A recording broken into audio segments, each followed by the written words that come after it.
Let's talk about relationships again. Relationships have got many hues and colors to it. Most of the time it begins with something very nice and a beautiful feeling, but eventually it settles down into something which makes us feel something is missing. So what is missing in your relationship? How to find out what is missing in your relationship? Because this missing factor is something which is just going to complete the thing which seems to be that it's not what it started off with. So if we can find out this missing factor, work something about it, it can again give you back that the feeling of a new fresh relationship. So there are some questions for you. Number one is, do you two talk to each other? Okay, now I'll just rephrase this. Do you two talk with each other? Did you notice the difference? First I said talk to each other, and then I asked, do you talk with each other? Most of the time over a period, what happens is in any relationship is we start talking to each other. We start telling, rather than communicating, we start telling. We start telling about our day, or we start asking questions. But talking with each other is an involved communication where you share and you have opinions and you discuss and you maybe argue also on that in a healthy way. But that's called as communication. So I want to know that, I want you to know that, do you communicate enough? Like both of you, not just one of you. Do you know about each other's life well enough? Though you may not be intruding all the time, but do you know good enough? Do you feel that even if the other person is not in a mood to talk now, will eventually come back and talk to you? Does this apply to you also, that you would feel like sharing with your partner? Even if you're not feeling good about something, even if there is something which is bothering you about your partner, are you able to share? This communication is what is missing in most of the relationships, where we take each other for granted. And most of the time we do that essential talking and the communication is missing, which leads to a feeling that we are not connected. So do check yourself on that. How easily can you communicate about your likes and dislikes, and how easily can he communicate about his likes and dislikes? Ask yourself, because likes and dislikes are something which are part of you. Some of these we might try to change, we might want to change because we are in a relationship and we would want some changes, some adjustments.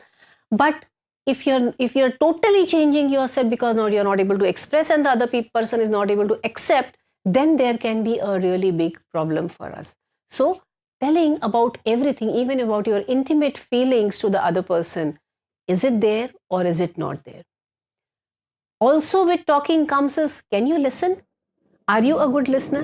Because everyone requires a good listener once in a while.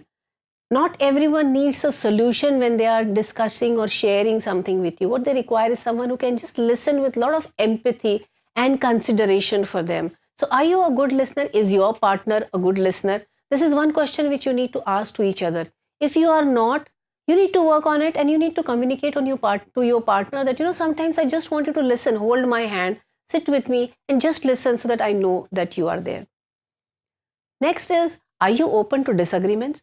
Because disagreements are going to be there, because this is life, because this is two different people coming together, and they may be married, they may be in a relationship, they may be madly in love with each other, but that doesn't mean that they have to always agree on everything.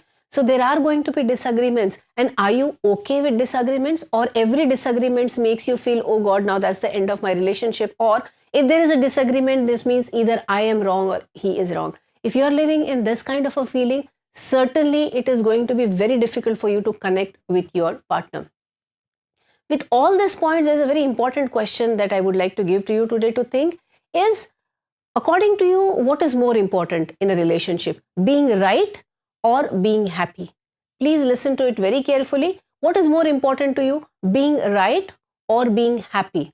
Because there are going to be disagreements, there are going to be arguments, but if you believe that you have to prove to the other person every single time that you are right, then this discussion is going to lead to a lot of arguments and maybe fights, and maybe not talking to each other. And eventually, just to avoid this, either one of you may decide not to communicate, not to share, and the distance goes on increasing. It's good to have a good, healthy argument, but it's important to understand at certain point we should learn to agree to disagree.